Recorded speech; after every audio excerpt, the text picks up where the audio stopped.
کئی دفعہ سارا سینہ چھلنی ہوتا ہے، پر اس سینے چھلنی کرنے والوں کو بھی سینے سے لگانا پڑتا ہے، اس لیے کہ دل دریا سمندروں ڈونگے کون دلاں دیاں جانے، 14 طبق دلے دے اندر کہ تمبو وانگوں تانے، مشکل کام ہے استاد صاحب۔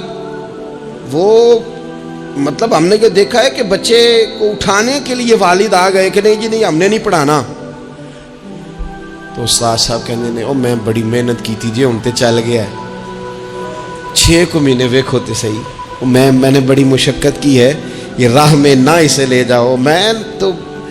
میں نے تو کئی ناشتے نہیں کیے کہ کلاس میں پہنچنا تھا، کئی دفعہ میں نے کھانا چھوڑ دیا کہ مجھے دیر ہو گئی تھی، نہ لے کے نہ جاؤ، میری مشقت ہے۔ یہ میں آپ کو وہ والی مثالیں دے رہا ہوں جو صرف میرے اور آپ کے عقل کے قریب ہیں۔ جب تیری 20 غلطیوں سمیت تیرا والد، تیری ماں، تیرے مرشد، تیرے استاد، تیرے بزرگ، تیرا بڑا بھائی تجھے قبول کر لیتے ہیں نا، تو بس سمجھ لے یہ جتنا بھی پیار کرتے ہیں یہ سارا ایک قطرہ ہے، اور محبوب جو محبت کرتے ہیں اس میں سارے دریا سما جایا کرتے ہیں۔ رسول پاک جو پیار کرتے ہیں نا، نبی کریم جو محبت کرتے ہیں، حضور، اور حضور کو سب سے زیادہ غم کیا رہتا تھا؟ روزی روٹی کا نہیں، اس کا بھی بندوبست کیا، تعلیم و تعلم کا بھی بندوبست کیا۔ حضور کا سب سے بڑا احساس یہ تھا کہ میری امت دوزخ سے بچ جائے، جنت میں جائے، گمراہ عقائد سے باہر آئے، راہ حق انہیں نصیب ہو۔ اس کے لیے نبی پاک جد و جہد کرتے۔ حضور کو روڑے مارنے والے، پتھر مارنے والے، کانٹے بچھانے والے، گردن پہ اوجڑیاں رکھنے والے رات کو سکون سے سو جاتے، اور نبی پاک انہی لوگوں کے لیے رات کو ہاتھ اٹھا کے ہدایت کی دعائیں کرتے رہتے۔ وہ روڑے مار کے سو گئے جا کے، اور جس نے روڑے مارے وہ نبیوں میں رحمت لقب پانے والا، مرادے غریبوں کی بر لانے والا۔ اور کسی نے کہا تھا لے کے پہلو میں غم امت نادار آئے، لے کے پہلو میں غم امت نادار آئے۔ وہ دیکھو امتی امتی کہتے ہوئے سرکار آئے، وہ دیکھو نا امتی امتی کہتے ہوئے، لے کے پہلو میں غم امت نادار آئے۔ حضور کے پہلو میں غم ہے امت، یا اللہ مہربانی فرما، یا اللہ مہربانی فرما۔ اور صبح قیامت بھی ہم سب لوگ نا لائق لوگوں سے اپنا تعلق بناتے ہیں۔ میں نے دیکھا ہے کہ ساری زندگی کا رشتہ ہے۔ وہ کسی نے کہا تھا کہ کوئی بندہ مجھے ایسا چاہیے کہ میں اس سے جھوٹ بھی بولوں تو وہ مجھ سے سچ بولے۔ کچھ لوگ ایسے چاہیے ہوتے ہیں نا زندگی میں کہ وہ توأن و کرہن ساتھ ہی رہے، لیکن یہ ہوتا نہیں، مشکل کام ہے۔ لوگ کہتے ہیں اگر لائق ہے تو میرا ہے، نالائق ہے تو پھر میرا، بنتے نہیں۔ یقین کریں آپ سے زندگی میں کوئی خطا ہو گئی کو آپ کا بننے کو تیار نہیں ہوتا، کہتا میرا نہیں تعلق بھائی، میں اس کے لین دین کا بالکل ذمہ دار نہیں، میرا اس کا کوئی رشتہ نہیں، تو جان یہ جان، کاٹ دیا۔ اور اگر گناہ ہو گیا، غلطی ہو گئی، انسان سے ہو جاتی ہے، اپنی ساری غلطیوں سمیت اپنے آپ سے پیار ہے، اور دوسرے سے ایک ہو جائے تو۔ لیکن کچھ لوگ ایسے ہوتے ہیں، حضور غوث پاک کے مدرسے کے اساتذہ نے کہا تھا حضور سبق بانٹنے ہیں، پیریڈ لگانے ہیں، آپ کو کون سی کتاب دے دیں، فقہ، اصول، تفسیر، حدیث، کیا پڑھائیں گے؟ تو آپ فرمانے لگے نہیں، تو مجھے سبق نہ کوئی دو، تم اس طرح کی تقسیم کرو کہ لائق بچے سارے تم رکھ لو، نالائق سارے مجھے دے دو۔ حضور علیہ الصلوۃ والسلام نے فرمایا قیامت کے دن جو بڑے بڑے گناہ گار ہوں گے نا، بڑے وہ میری چادر کے نیچے چھپے ہوئے ہوں گے۔ چور حاکم سے چھپا کرتے ہیں یا اس کے سوا، تیرے دامن میں چھپے چور انوکھا تیرا۔ اور حضور ہمارے وکیل نہیں،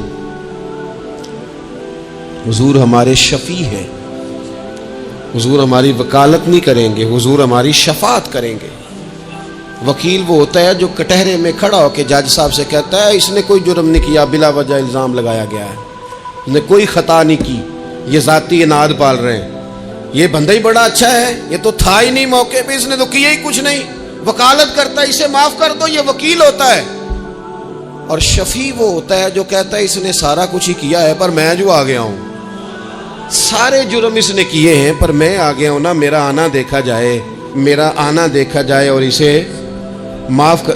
تو نبی کریم علیہ السلام نے خاص، اور پھر کچھ ایسی چیزیں جو بالکل سادی تھیں، اس کا بھی نبی پاک صلی اللہ تعالیٰ علیہ وسلم نے لوگوں پر بوجھ نہیں ڈالا. حضرت سیدنا ابن مسعود رضی اللہ تعالیٰ عنہ فرماتے ہیں، مسلم شریف میں موجود ہے، کہتے ہیں حضور ہمیں کبھی کبھی واز سنایا کرتے تھے، ہر روز تقریر نہیں سناتے تھے. یا رسول اللہ صلی اللہ علیہ وسلم ہمارا دل کرتا ہے. فرمایا میں نہیں چاہتا کہ تم تکلیف میں آ جاؤ. حضور فرماتے ہیں میں لمبی نماز پڑھانا چاہتا ہوں، پیچھے سے کوئی بچہ رو پڑتا ہے، میں اللہ کی نماز مختصر کر دیتا ہوں. نبی پاک صلی اللہ تعالیٰ علیہ وآلہ وسلم کی عادت مبارکہ تھی.